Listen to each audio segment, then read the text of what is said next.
Hello. Good afternoon, good morning, good evening, wherever in the world you may be watching today's stream. Firstly, I'm going to apologize because I am a little bit croaky than usual because I have got a cold. In fact, I have a wife and two children who also have a cold. So everything's just a bit bunged up here at Freeformers HQ. Now, today's guest was sat with me in the green room, but she has just left the green room. Oh, and she's back from the green room. Thank goodness for that. The technical hitch that made my heart skip several beats has resolved itself, which is lovely. And those viewers who have tuned in regularly and have seen me, Freeformers, and HR Breakfast USA live stream here on LinkedIn, but also on other various channels, will know this person very well. So it is my absolute pleasure, my absolute delight. I'm not even going to second name her because she's like Cher or Madonna. I only need to introduce the wonderful Callie. Hello. As soon as you put me backstage, Chrome was like, we're going to crash now. So glad to be here. And thank you for that beautiful introduction. Oh, you're more than welcome. It's very easy to say because it was all true. That's not to say that every other person I've ever introduced on this live stream has been a complete lie and just like, oh, I'm going to really force a really genuine introduction. There was a genuine introduction. How has your day been so far? Because you're in, well, tell the viewers, where are you from? So I'm across the river from Fargo, North Dakota. Whoa, a famous place. Yeah, right. I know. I can't say where I'm from. Also, the name is kind of ridiculous. It's Moorhead, but Fargo is the one that everyone knows. Now, Moorhead, for like, it sounds like some sort of like a UK. Do you have gastropubs in America? Yes, technically yes. I don't know that I've ever understood what the name means. It's like a British pub is like a place where you go to drink beer, like, and that's it, right? A gastropub is where like the pub hasn't been making much money, so they've gone, hey, let's serve food as well, but like have a dining room area type thing. So where it's like a pub that has a specific place for dining, it's called a gastropub. But Moorhead sounds like the perfect brand name for a gastropub. It's like a chain of gastropubs. In fact, I'm almost certain there must be one. Probably. Hawksmoor. There's I think it's a state restaurant called Hawksmoor. Like Hawksmoor, Hawkshead, Moorhead. Craft beer by Moorhead. Anyway, I had a lovely message this week from Holly Norton, who we both know, saying that she really enjoyed our chat on HR Breakfast USA because I was so intrigued about beer, and now what I've accidentally done, now talking to you again, is talking about beer more. So I'm gonna veer off there. But Callie, welcome. You are our first international guest. Yes. Badge of honor. We have only had people from the south of England so far. So it's very nice to have someone from a different country. I'm so excited to be here. What time is it? It is 10:04 a.m. 10:04. Sorry, my brain went 4:10, and I was like, "What? It's 4:10. Why do we do it this time? That's ridiculous." It's what. So, have you? What's your morning routine like? Are you into work now? Are you kind of in the flow, and I'm disrupting it? Like, where are you at? I think it's an honor to me that you think I have a routine. Every day is a new adventure. Well, I have a 4-year-old, and so getting him off to daycare is always like, first priority. And then usually there's some Starbucks coffee, and then whatever project is on my docket. So I primarily have project-based work right now. So I'm just trying to plug along on one-pagers, a 3-page one-pager. And have we got that venti sat right next to us now? You usually have a venti about this time, right? Yeah, but it's gone. So I switched to water. We just put water in the cup and then we can have the illusion of coffee. Oh, you just have big drinks. Or you've got a really small head. I can't tell which one. Normal size head, I think. I've got a massive head. My head is both metaphorically and physically. I don't know. Is the scale better? It's like 20. Oh, yeah. Yeah, okay, that's fine. That's fine. I think it's because it's too close to the camera. I think what we now both know by this point, and our dear viewers at home, is that I have no concept of like drink sizes of drinks. I don't know why that is.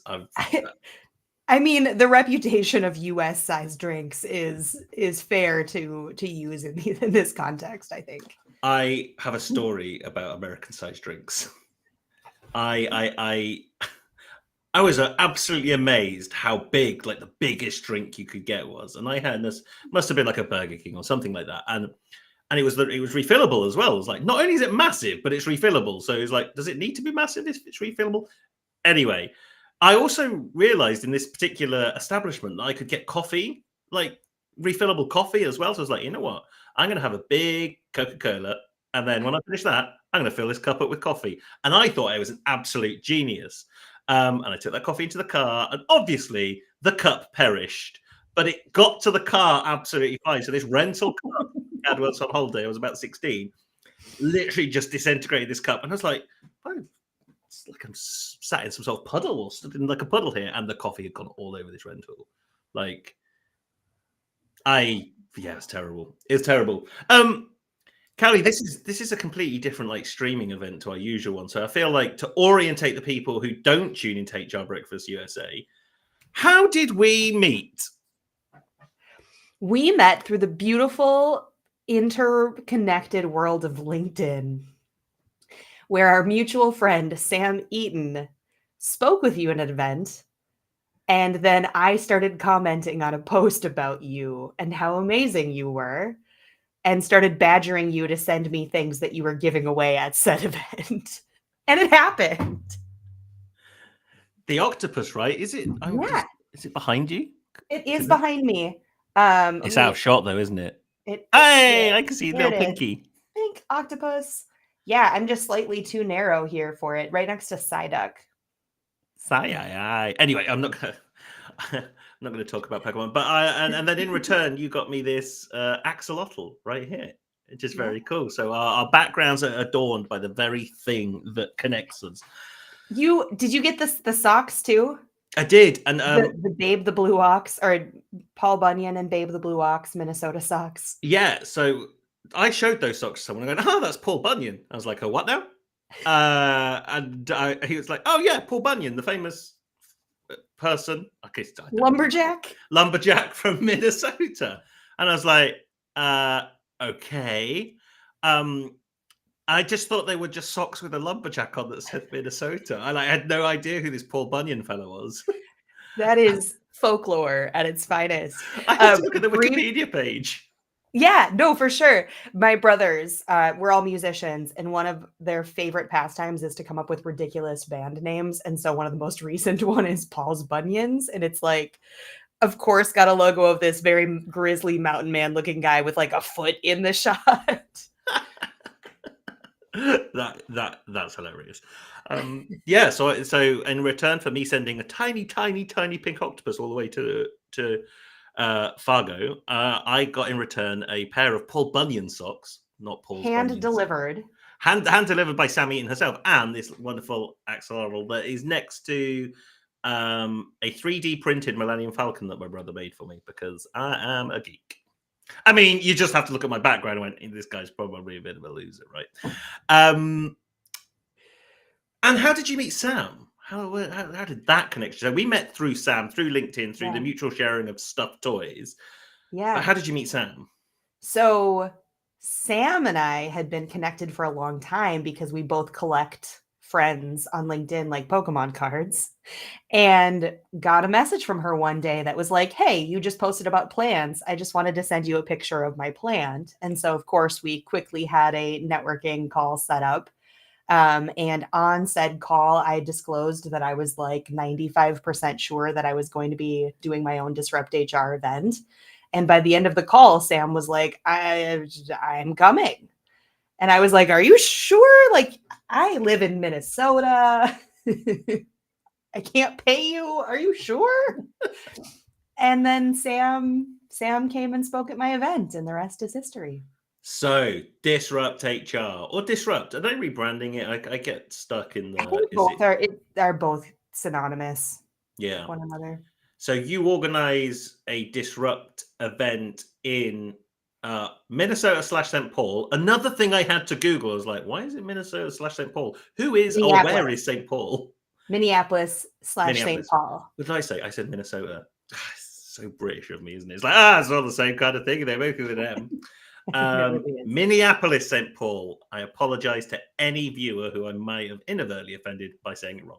Minneapolis, St. Paul. I had to Google that because it's like two different places, but the same place.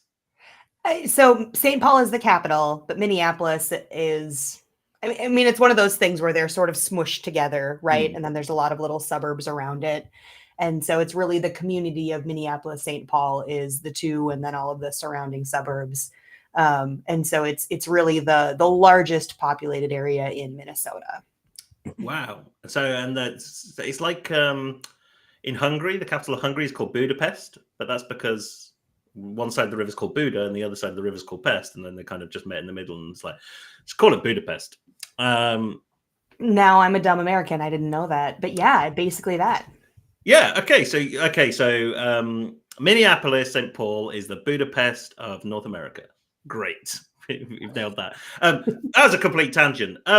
How many Disrupt events have you run in the Minneapolis, St. Paul area? One. Oh, one. We are planning our second event. So there was a big gap. The license was held by a company that was acquired. COVID happened, so it just sat there after having a couple of years of events. And so we started from scratch and got apparently an entirely new audience. Only a couple people had been to a Disrupt HR before, and we're coming back with a bang. Not sure who knows this or who might hear this, but we're also looking at doing a Disrupt HR Story Slam in August. So there should be more details about that coming soon. Hey, so many questions at that one point. So let's roll back to the next big Disrupt event happening that you're organizing. When is it? October 1st. I should know this. I should know this. You should know this, but that's okay. Am I allowed? Can I say why I should know this? Is that allowed? Sure. Because I'm going. Yeah. Because you're going! We're actually going to meet in person, like a year after sending the stuffed toys to each other. We're actually going to meet. I'm heading out to Minneapolis, St. Paul. I'm going to have to just keep saying it like that now, otherwise I will call. I just say MSP. I don't know if that's like actually what the locals say, but MSP. I'm heading out to MSP. We're going to meet in person. Sam's coming with me as well, or I'm going with Sam. I'm riding off the coattails of Sam here. Let's not get the illusion that it's the other way around. Yeah, Sam is actually helping to organize. She's going to be leading our registration table, coordinating with our volunteers. Super excited to have her supporting the event. Sam putting herself in a position where she's talking to lots of people. Typical Sam. That is amazing. When you told me about like your Disrupt event that you ran last year, it was incredible. Like you were doing stuff like that I'd never seen any other Disrupt event do. Tell me about some of the cool stuff, or tell everybody else some of the really cool stuff you did at Disrupt. Yeah, no, once I get started, it's hard to turn off my brain, but also in connection with that, I think it's really important that we not only create really fun events that energize the community, but how do we create opportunities to, one, show that it's not just about having a cool event. That really means very little if we're not actually disrupting things in our day-to-day life.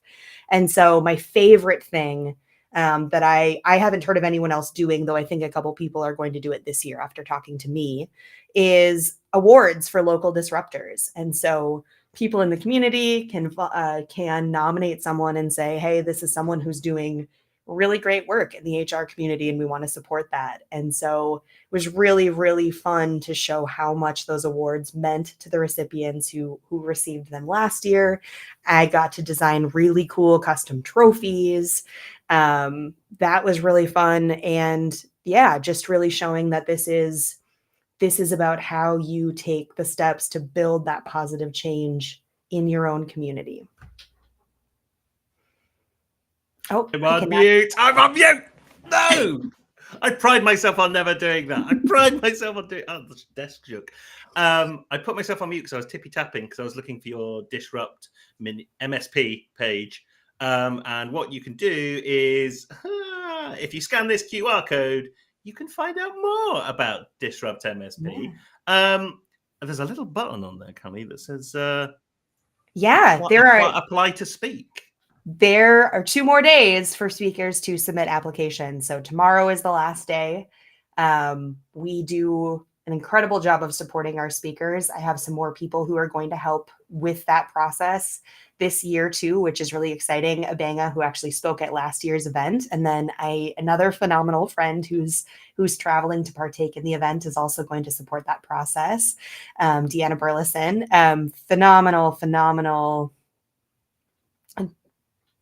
well-being disruptor, and so grateful to have her involvement as well. Deanna has a lot of letters after her name. She does have a lot of letters after her name. Well, the one I'm not too sure. Well, one of them says MSN, and I'm of a generation where MSN is like MSN Messenger, or what's it? Oh, am I being silly? Like, what's MSN? So, or don't you know? It's fine if you don't know. I was gonna say I know she retired military, so we have that in there. So lieutenant colonel retired. I get them. Yeah, PhD is one. Yep. She has a PhD in organizational systems, and nice. She was a nurse. Well, that's just like so many different things. Yeah, I can't wait to meet her. That is going to be awesome. And Abanga, what is Abanga is a CEO of Brave. Yeah, Brave Venture Labs. So Bang is doing really, really cool things with artificial intelligence, really cool things in just internal systems, how to better align your people with what you need them to be doing, and productivity that way. So I'm doing his work a terrible disservice. He also is an adjunct professor at some pretty cool places. Yeah, I highly recommend reaching out, connecting with him. His background is just incredible, so unique and interesting and exciting and important. I think the very cool thing is if anyone does scan that QR code out there, is everybody Callie has mentioned is on that page, and there is that little LinkedIn button that you can press and you can connect with them. So that is super cool. And so Sam, Banga, and Deanna are all going to be there in person. I'm going to be there. You're going to be there. This is going to be the greatest show Minneapolis St. Paul has ever seen. And you're still looking for speakers, or you're still accepting applications for speakers. Yep. I imagine you're probably got way more applications than actual slots for speakers, right? That's the hardest part of the whole thing. Last year, I was like, can we just plan like 3 events? Because we could do 3 amazing events just with the applications we received. But it's of course about trying to design a program that fits well and complements each other while giving everyone their own opportunity to shed light on different areas. And so part of the fun of the puzzle, but also so hard to send emails letting people know that, their incredible topic just didn't quite fit this year. Here's a question for you. Did you have any people that applied to speak last year that didn't speak last year that are now maybe on the list to speak this year? That's a great question. I don't know that there's been an overlap yet, which kind of makes me sad. Like, as someone who has a strong sense of rejection, I haven't seen a lot of crossover that way. But there's quite a few that come in the last couple of days, and so I'm expecting that I'll hopefully see some crossover that way. So this is the big plea that if you did apply last year, you didn't make it, apply again. You can apply as many times as you want, right? There's no limit. Yeah. Well, and one thing I didn't think about last year and then had happen was people submitting multiple topics. So if you can't choose between 2 things you're really excited about, put them both in. Maybe one of them fits better with the program than the other. Yeah, I have topics coming out of my ears at the moment about what the things I can speak about. You also can't turn it off. Yeah. And you did some really cool stuff, like, and forgive me if I'm misremembering or revealing something about the next event, but shoes? Yeah. Oh, I can grab one. Can I grab one? Yeah, do it. Speaker gift. My speakers all received custom Disrupt shoes. And it's funny because I thought they were all going to be like, wow, you're a weirdo asking for my shoe size. And they all forgot that they had given it to me. And so they were like, part of the magic was them being like, how did you know what size shoe I wear? Because I asked you. The magic of a form. Yeah, right. Yeah. Apparently, you can ask anyone anything, and they'll just give it to you as long as they think you That's a might possibly have a reason for asking. that's a really interesting behavioral study. Like, you know, you just hide that random question somewhere amongst loads of other questions. All of a sudden, it's very forgettable. Like, that's interesting. So, I was going to ask you if you're doing them again this year, but I don't want to spoil a reveal. Actually, no, because you've shown that you gave. Are you going to do Yeah. shoes again, or do you think you might do something else? I think I'm going to do something else. I'm not decided yet. I really want a pair of shoes. We also had a full book for our program where every speaker was depicted as a coloring page. And so trying to top that is interesting, but I've got some ideas on how we're going to do that too. Are you telling me somewhere in the world I can color in a picture of Sam Eaton? Yeah. Okay. I'm going to grab. I love that everything is on this shelf. It's great. Right. Yeah. Well, I just added this. It was just sitting on my desk for the longest time and then was like, oh, might as well add it in. Ah, so cool. That's like the picture frame on the on Monica and Rachel's door in Friends. Some people were so great with how they answered the question because it was like, it doesn't need to be a pretty picture. I just need to be able to do something cool. And Miss Anna Love gave me a picture of her climbing a tree. And I was like, you understood the assignment. That is perfect coloring book like picture. That is amazing. And based on you're a fountain of like ideas and creativity. I'm guessing you're thinking of something else other than the coloring book for this year as well, right? Yeah. Well, so I was dumb and was like, it's going to be too expensive to do something in color. How do I make a program that people are actually intrigued to look through? Coloring book. And then I did the comparison and was like, I could have done something in full color. So similar sort of fun, creative vibe, but full color. Dot to dot. Oh, is it dot? Have I just revealed it? No. I tried to do that for a presentation once where make my own connect the dots. And I got 100 dots in and was like, no, this is Do done. Americans call dot to dot connect the dots? It's a different thing. I love little things like that. Like, where's Wally and where's Waldo? I'm like, how does that even? Why do we even call them different things? It doesn't even make that much sense. Okay, let's play a game of things that British people call, but Americans call them different. Do you have the game Connect 4? That is Connect 4. Okay, well, there we go. Oh, I know. Noughts and crosses? Is it? I think it's tic-tac-toe in America. You draw the 2 lines down, 2 lines across, and you do circles and crosses. What do you call it? Oh, yeah, tic-tac-toe. The knots was the part that confused me. Noughts, this is in zeros. Nought. Oh. Okay, we're just having a completely yeah. Noughts and crosses. Yeah, zeros and crosses. This is weird. Oh. I want to do ones like that everyone doesn't know about because everyone knows boot and trunk are 2 different things. Sneakers and trainers. No, let's not play this game because I'm clearly not prepared for it. Let's carry on talking about Disrupt. You're clearly more prepared for it than I am. So there is actually a woman I follow on Instagram, and this is her Instagram account. But she does depending on where it's from, and it swings both ways, right? She's like, we call these sandals because of the Latin word, blah blah blah blah, and then she goes, and we call them flip flops because they flip flop. And depending on if it's the British are being silly or Americans are being silly, she puts a different background, different voice, and all that kind of stuff. But I'm gonna have to find it out now. I can't remember who she is. Bangers, right? Sausages, bangers. Is that a thing? Sausages we call sausages, but bangers and mash is a thing. So potatoes and mashed potato and sausages. Bangers don't bangers now is now more like bangers is good songs. But I think that was a Miley Cyrus album, I think, wasn't it? Bangers with a Z. Clearly, we're far too old to be talking about Miley Cyrus, so we'll move on. Back to Disrupt. That's what we're talking about. So you've got some cool stuff lined up, right? So you haven't got the speaker applications. We've got 2 days. 2 days to get those out. 2 days. You've got something that's going to be like a coloring book, but isn't a coloring book. Something that's like shoes, that isn't shoes. You're going to do some cool stuff. We're not going to reveal that now. Where is it? Ooh. Oh, After party. That's the other thing that's like I've never heard anyone else do is it's not this the night of because we can let people go off and do whatever they want to with people.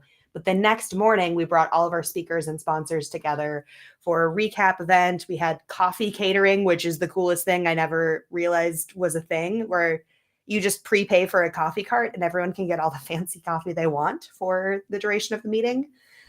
I was very what? well caffeinated. Yeah, Yeah. no, coolest thing. Carrie Cunnington, also on the page, amazing suggestion to bring in a coffee cart. She was like, "Who eats breakfast at like breakfast meetings? Everyone's talking too much.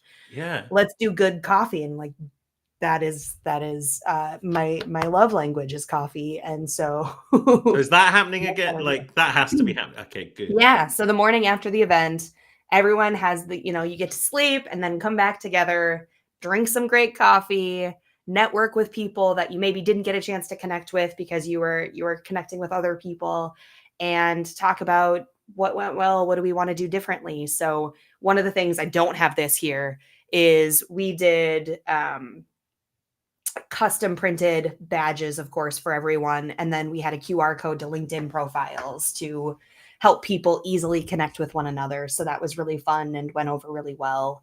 But that was one of the things that we talked about the next morning that people were like, no, you have to do that again. The same with the program, there's a special kind of personal punishment that comes with putting together a 42-page event program. And I was like, I don't know, is that important? And everyone was like, yes, you have to do it again. So I don't know. Yeah. 42 pages. Uh-huh. What?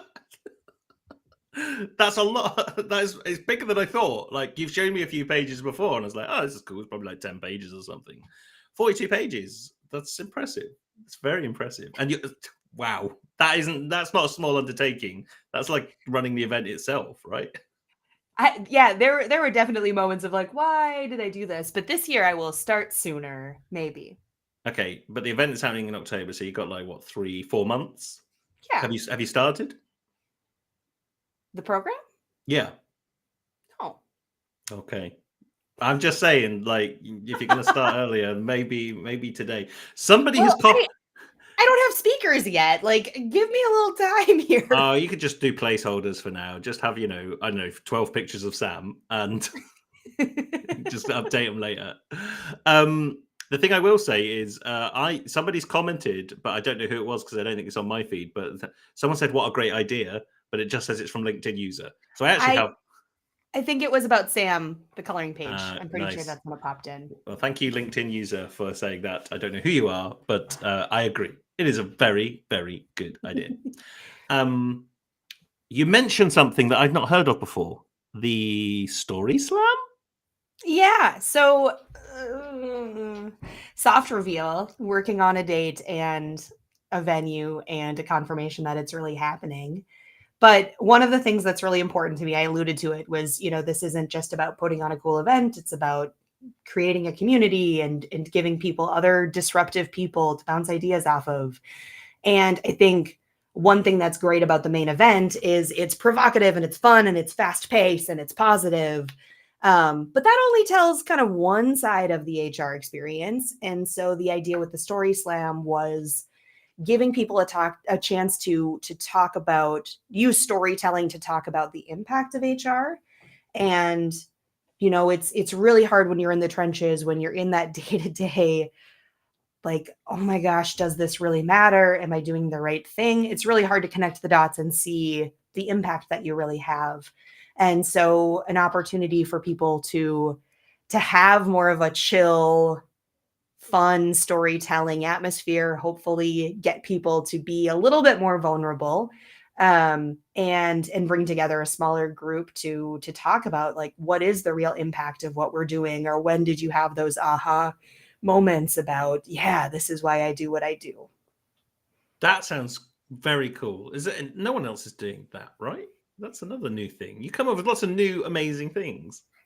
Thank you. I mean, that's the thought. Dan Riley, if he's around, I can't take full credit. This is a joint effort from talking with him. So more conversation about it. But I'm hoping that we can do just a smaller group of people, have some stories plugged in, have the draw, put your story in the hat if you want to tell your story, and have kind of a combined experience with a couple people plugged in, just in case no one puts their name in the hat, so we can still have an event. That is so cool. And so is your like grand plan with Disrupt Minneapolis St. Paul to do more of this kind of stuff, like build this as a community rather than just like an annual event? The annual Yeah. event is the big thing, but do some smaller things around it throughout the year.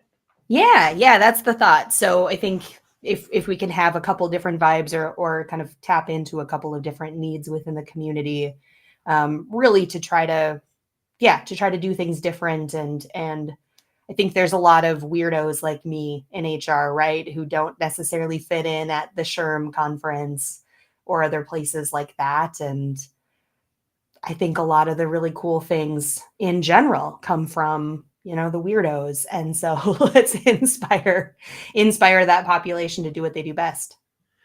And you mentioned the SHRM conference there. So SHRM is it's the American equivalent of what we have, the CIPD, right? It's the kind of Mhm. industry body that I don't know who they are, so I don't know whether they're not going to be watching. It's fine. I was going to ask you to proffer opinion, but I think in most industries we have these professional bodies that maybe are more unhelpful than helpful, maybe sometimes. What's the general vibe with SHRM in America? Do people love it or hate it, or is there two tribes, or is it kind of hit a middle ground? It's actually all right. Like, I've never heard anyone proffer an opinion on it. But if you don't want to, you don't have to. Oh no. Why, of course. I have no problem stating my opinion. I tend to find a lot of people who share the opinion that it's doing more harm than good, Mhm. in the sense that it's really easy to emphasize the clerical and legal side of what we do in HR, right? And so there's a lot of resources around that kind of governing piece. What's a lot harder is how you actually create a change maker who has the support from a strategic standpoint or a strategic lens to be able to drive organizational strategy forward and be able to have the language to communicate with, the language of business, I'll say, to be able to communicate that strategy in a way that's going to make sense to a CEO and a CFO, not just someone who already inherently understands the importance of the human side of what we all do. So I think there's a lot of great resources that are provided by SHRM and its counterpart HRCP, but or sorry, HRCI. But the problem is that what we need more help with is the strategy part of it, and there isn't really anyone on a significant scale that's really helped people to tap into that. So yeah, the same as CIPD. God, it's like I can't even improve on that. I think I have a senior certified status, and that was primarily just to be able to check the box and say, anybody who's a believer in SHRM, I probably have a higher certification than you, so you should pay attention to what I'm saying. yeah. But that was the basis of doing that. It's like the same here in the UK. It's like must have CIPD level 7. I'm like, the very fact that it says that in the job advert means I'm not going to apply. Like, I disagree with that being a measure of success as a successful Well, candidate. and when you talk to those who are in chief people officer roles or equivalents, most of them don't have that, and most of them don't believe in having that. It's like my husband will talk to HR people at his massive corporation, be like, oh, my wife is an SCP. I'm like, can you say that, like, laughing? Because it's like, I don't want you to say that to people who like know HR and are doing it very, very well at Yeah. this, significant level, because I don't want them to think that I like, think I know what I'm doing because of that. I think it's sort of the check the box is the best reason to do it in my brain. That's quite interesting because when my wife talks about what I do, is like she can't describe it. So I imagine if I had like a CIPD qualification, it might just be easier for her to go, oh yeah, it's CIPD level 7 HR person. Like maybe I should just do it just so my wife can introduce me, or maybe I can introduce myself because I can't describe what I do. I got another bone to pick, and I don't know whether this is the same. So you were talking about the SHRM conference. The CIPD also has a conference. It's called the Festival of Work. Sounds pretty cool, but it's actually just a conference with the name festival in front of it. Like it doesn't look like a festival. So that's one of my biggest gripes with the CFPD is that if you're going to call it a festival of work, make it an actual festival. There's a I don't know if you guys have RecFest, like it's a conference for recruiters, but it's called RecFest. I think so. I'm not huge into the conference scene, honestly. I'm a lot more of let's develop real relationships with a small number of people than Sam, I'm so envious. So not envious, that's not the right word. I am in awe of her ability to network efficiently and not get overwhelmed by it and actually follow up and build those long-term relationships with it. But I was at SHRM National the first year that they came back post-COVID, and I think there were 12,000 people at that year, which is low. I think they averaged 20,000 pre-COVID. Not sure what they're expecting in Chicago in a couple months, but it was insane. It was like, how do you, like, one, the convention center was literally a mile long. And so like just navigating the space alone and getting where you need to be is a huge undertaking. But it was just like too much. Yeah. I'm gonna share something with you now. So I'm gonna go to here and then to here and share my screen, and let's see if this works. Okay, so we're gonna do this. Oh, and there we are. Look, we're at the bottom. I think that works. We're just gonna stay at the bottom. Right. Okay. So here I have Googled music festival. This is pictures of a music festival. We can change it up and actually just type festival, maybe. Oh, there we go. There's some similar images, right? Yeah. So then we go to this recruitment event called RecFest. Those pictures look pretty similar, right? That looks like a festival, but it's for talent acquisition and recruitment. That's pretty cool. There's a big wheel. There's a tent. Look, they made RecFest in big letters. The logo looks cool. Do you want to now see pictures of the Festival of Work? I cannot wait. There you go. That looks like a conference. That looks like a conference. Ain't no festival looking like that. And if there is a festival that looks like that, I don't want to go to it. Like, it just absolutely baffles me that you can put festival in front of something and think that it's okay for it to look like that. But there we go. And all of a sudden now I've got a massive head and you've got a tiny head. Let's go back that way. Crazy, right? But I think I've seen festivals of learning and all this kind of, like, I think trying to make something cooler that isn't cool by naming it something different, really, and like, well, we've talked about this, like HR teams. There's HR in a box, right? Yeah, exactly, right. And it's like, no, why don't you do stuff like Callie's doing and actually make the event really cool rather than just like, because I'm going to say it. I've been to some disrupt events that aren't doing any nearly as cool as stuff as you're doing. I mean, thank you. That's the plan. Yeah, like your event stands out head and shoulders. I've not even been to it, but I've seen the pictures, I've seen the videos. You've talked about all the amazing stuff you're doing. It stands head and shoulders above the other disrupt the events that I've been to. But it's the things you do, the feelings and connections that happen at the event that make it what it is. Because all of the things, the ones I've been to, have been called disrupt, right? So they're all unified by the same name. But changing a name isn't just like you can't just say it's disrupt and then it not actually be that's disruptive. But you are living and breathing like the disruptive name, both through the speakers that you carefully vet and then get on the stage, and then the way you actually run the event and get that stuff in there is just absolutely phenomenal. Thank you. So, well, this is just me lining you up to get me that coffee wagon in the morning. That's all I want. As long as I make you smile, I'm going to get my lovely coffee the morning after. Amazing stuff. We will have some food too, but the emphasis is on the coffee. I'm down with that. Like that's going to be absolutely my jam. Right. We're about 40 minutes in.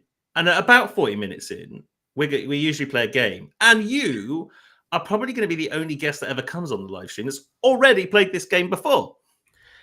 I think you know what's coming. I do. We've got the what if conversation cards. We're going to talk about employee experience because that's what we're kind of both in the game of, or just experience, I guess. I think last time you chose the human resources card. So I'm actually, yeah, I think you did, right? Because we did Yeah. it on HR Breakfast I USA. didn't know there were two decks at that point, I don't think. Whoa, I well, think let's you just assumed introduce. we're going to use the HR deck, and then I commented on one of your other lives and was like, "Wait, there are two decks?" There are two decks. And Emily, Freeformers co-founder, is setting up the shop on our website this week. So you will be able to buy these and have them delivered to your house or workplace so you can play them and you won't have to watch me play them with random people, not random people, but you Can can play I them just with your people. buy one and have you hand deliver it when I see you in October? Yeah, absolutely. I don't want to pay Absolutely. shipping. We also do we're going to do a special deal. So generally you can just like pick which one you want, but if you can actually buy both decks and get a slight cheeky little discount. Unless Emily's decided that we're not doing the discount for buy both of them together, then I just I love that there's the one person who's like, "This is what we do," and there's the other person who's like, "Yes, but it needs to make sense." yeah. That perfectly describes mine and Emily's relationship. So, right, we're gonna delve into the deck before I commit any more lies about what we do and don't do. You know the deal, Callie. I'm going to flick through the deck. You're going to say stop when we're going to stop, and we're going to have a conversation about employee experience based on what it says on the card. Perfect. Are you ready? Yes. Here we go. Stop. Ah, It's like the Olive. Oh, do you know Olive Garden? Olive Garden is like a chain of restaurants that tries to be fancy but isn't fancy. Yeah, it's like Italian food, but there's this thing about they grind the Parmesan, and how everyone always wants more Parmesan than they get because it's too awkward to just like have them keep cranking and not say stop. So that's what I thought of with like, oh, I'm gonna make it be uncomfortably long for Toby to get through most of the deck. No, so far no one has made me get to the last card of the deck and start again. So that's like no one has Cool for done that next before. time. Yeah, right. Okay, so your card is the business leaders edition. Is what if we let everyone keep the technology we give them once they left? Ooh. I'm I think gonna. that's so smart. Yeah. Well, why? Why is it so smart? Why do you think it's a good idea? One, I think most practically, giving a new employee a laptop someone else has already used is gross. And like, how long are they going to be able to use it before it needs to be replaced anyway? Yeah. So I think like being able to say, hey, we give you a laptop, whatever else you need to be successful, and that's just getting you started. I think that that sends a really strong positive message to a new hire when they start. But I think it also builds a level of ownership that I think most people take for granted in that. And depending on what type of industry you're in, a laptop can be a lifeline. And not losing that lifeline when you change employers is a big deal for a lot of people. It's a really good point because most of the people I talk to and work with, friends who have jobs, which is most of them, they have a work laptop. Oh, my wife's a really good example. She has a work laptop. She doesn't have her own laptop. Like, she has a work laptop, and you can do some personal. We can access the internet, right? And you can do some other. You can but there's certain things obviously you can't do. But like, it is, when we try to look at the world of people having stuff and not having stuff, clean water is like obviously one of them. But increasingly, the access to technology is so important that some people, in fact, yeah, like ever since so I'm a little bit of a unique case, right? Because I used to work for an electronic retailer, so like laptops weren't really a problem to get hold of at a lower rate. But like I've since then I've never really had my own laptop. In fact, not probably since like college, not had my own laptop because like, oh, I get one with work. Yeah. But So yeah, to have that taken away, it's like, oh, I've all of a sudden lost my ability to like do it Yeah. a CV, a resume, send emails, all this kind of stuff. So it could be a hugely empowering thing for an individual to leave work and still Yeah. be connected to the work. That's really interesting. Yeah. So with a comment that came in about what do businesses do with old laptops and where do they go? I know a little bit about laptop recycling in the US just because of being connected to a couple of nonprofits that help like get those ready to be used by people who otherwise wouldn't have technology access. But a lot of times they just sit in a big storage room forever and ever because people don't want to pay to recycle them. And so it's cheaper just to stockpile them than to do that. Or yeah, they're paying 20-30 bucks a piece to be able to recycle them. That's crazy when you could have such a massive impact on someone's life. But it seems so stupid. This is like the way of like throwing food out from supermarkets and stuff when it's Yeah. like, oh, it's 1 minute past its best before date, and they just like chuck it into skips, and huge amounts of food goes to waste. It's the same for technology, right? And I'm not saying technology is the same, doesn't have the same human need as food, but we're getting that way where it's like if you don't have a certain level of technology in your life, you're going to be disconnected from society. So anything to bridge that gap is super important. I want to bring you go back to your first point. It's like it's just gross. Can I tell a story about that? You please do, yeah. So one time I worked for a really small company and I got someone else's laptop, but it was so small that they didn't like have a real IT process and they hadn't even wiped it before I got it. And so one of the first things that they did was like, hey, here's the, whatever equipment you want, here's kind of our general realm. Like you order it, get the version that you want of it and we'll reimburse you for it. And so I went to Amazon. There was a 2-pound bag of sunflower seeds in the Amazon cart. And this was like way pre Amazon groceries. But I had so many questions about who is this person that had this laptop who is ordering sunflower seeds in bulk on Amazon? And like, what were their fingers touching while touching this laptop? That's crazy. My used laptop story is nowhere near as good as that, where essentially I was given my laptop on my first day at a company. It was a Mac, and I was like, "Great, that's Yeah. nice." And it came in a box as well, so and I was like, "Oh, maybe it's new." And then I opened it, I was like, "It's clearly not new." How millennial of them to save the original box. Yeah. I'm going to come back to boxes in a second. And then I opened it up, and it was like, "Please enter your password." I was like, "Oh, okay, this is like the IT person has just put it. It's probably password. No, oh, it's probably admin. No." I took it back to HR and was like, "Excuse me, my laptop has a password on it. Do you know what it is?" She just went, "No." It's like, "Oh, okay. Well, this laptop has a password on it, and it's my first day. Like the password." And it's like, "Oh, let me have a look. Oh, yeah, this was like Ted's laptop because the profile picture was still there." I was like, "Cool. So I'm guessing Ted doesn't work here anymore." She's like, "No. So there's no way we can like ask him for the password." "Not really." "Great. So what do you want me to do?" And she's like, "Oh, I don't know." I was like, I'm on my first day in the office and I've got like a laptop that doesn't work. So I ended up, I did a factory reset on it myself. That was my morning. That was the first part of my morning of that job because I then had to get on a train. My boss was like, we're going to Reading. Now, if you're not from London, London to Reading is probably about an hour on a train, but it's not in London. And I live outside of London. So I'd come into London, probably quite close to where we were actually going, to pick up a laptop, to be able to not get into it and do a factory reset on it because of the password, to then go out anyway, back to where I nearly lived. I think that was probably my worst first day at work. Well, and like, why wasn't the factory reset done already? Who knows what you'd have found in Ted's laptop if you'd have gotten Who in there? knows? Who knows what Ted was doing on that laptop?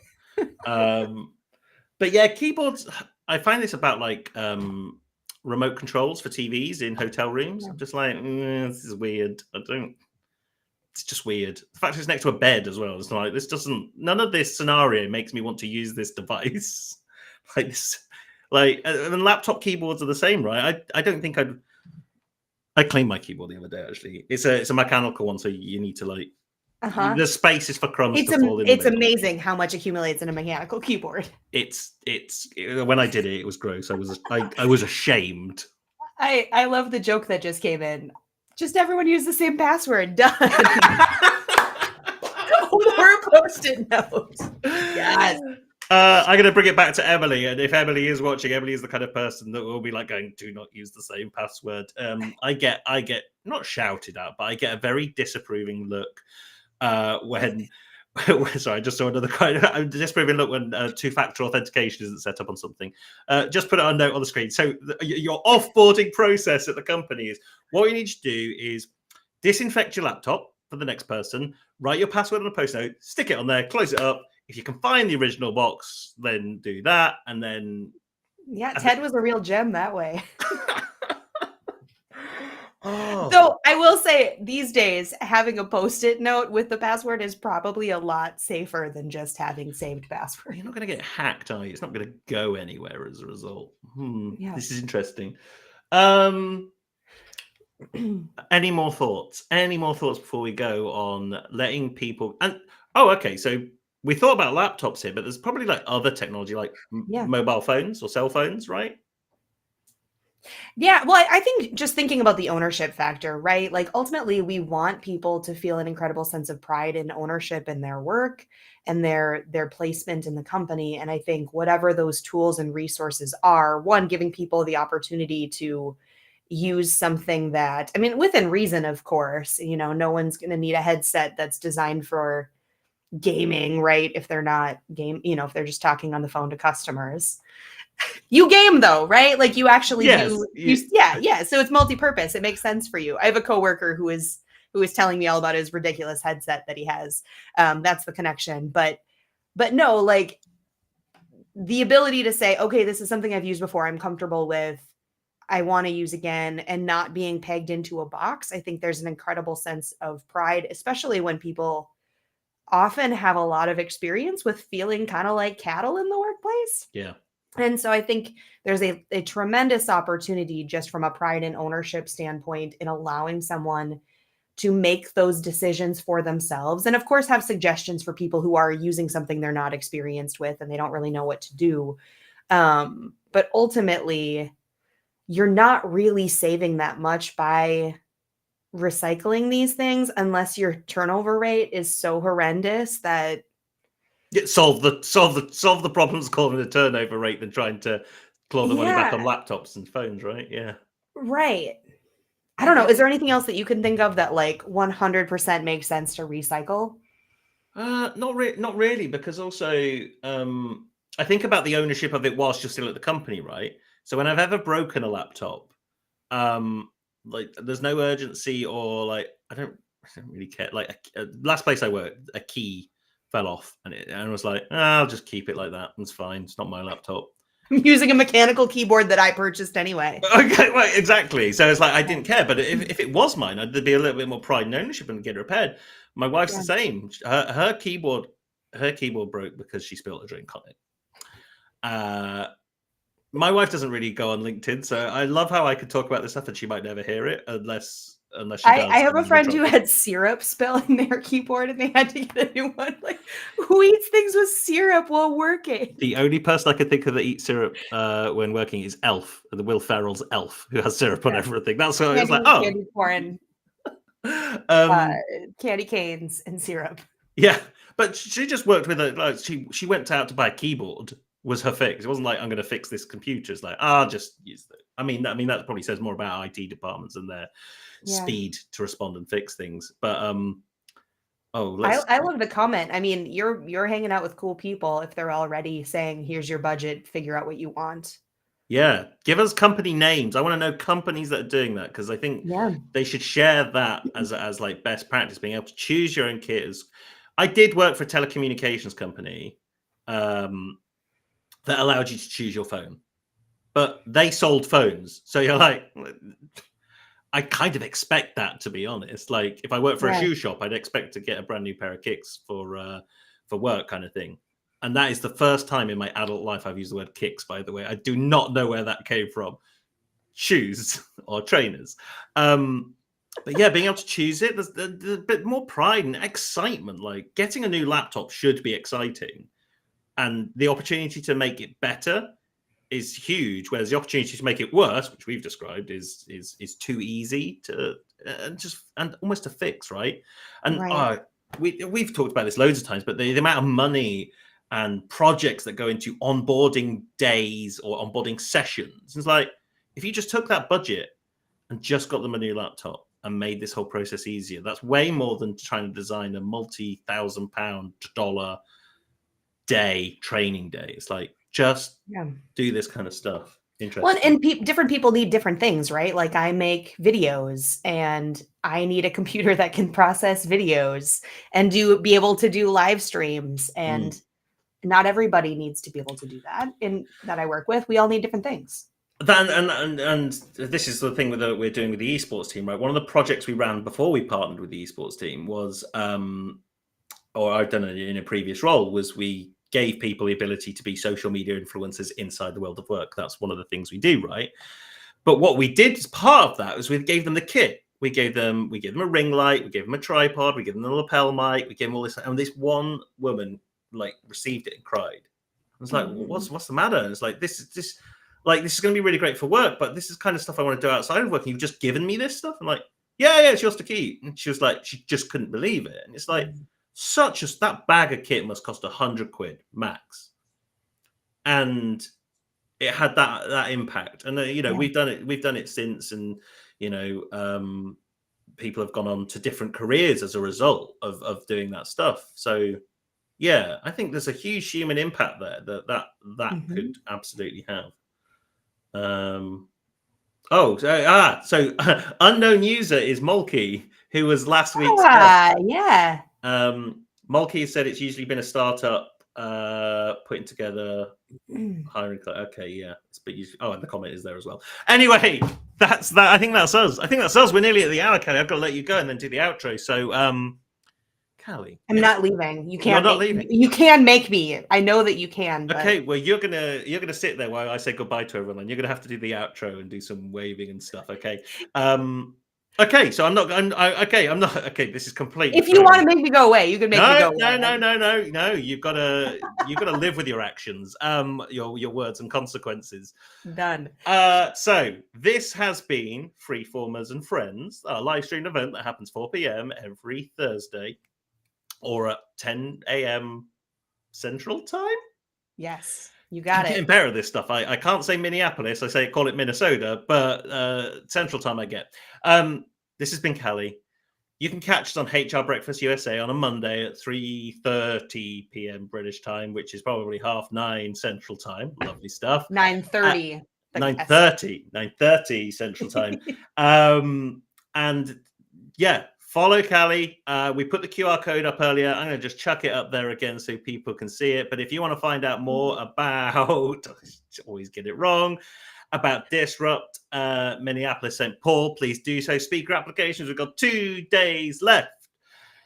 The other thing you can do is, if you are listening or watching, is you can be our next guest. So there's a QR code just up here to be our next guest. If you want to join us, please do so. And talking of next guests, next week, we're staying in the USA, baby. We're going to America. We're not going to America.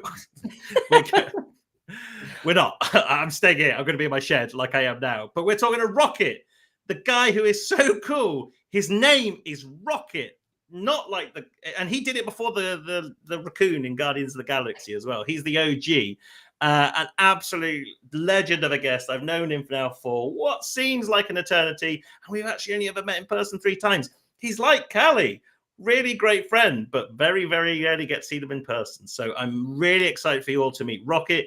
He's a little bit camera shy, so hopefully he brings his A game, which he will, like Callie did today. So with that, everybody, thank you for joining us this week. Thank you, Callie. Thank you. And we wish you a lovely Thursday.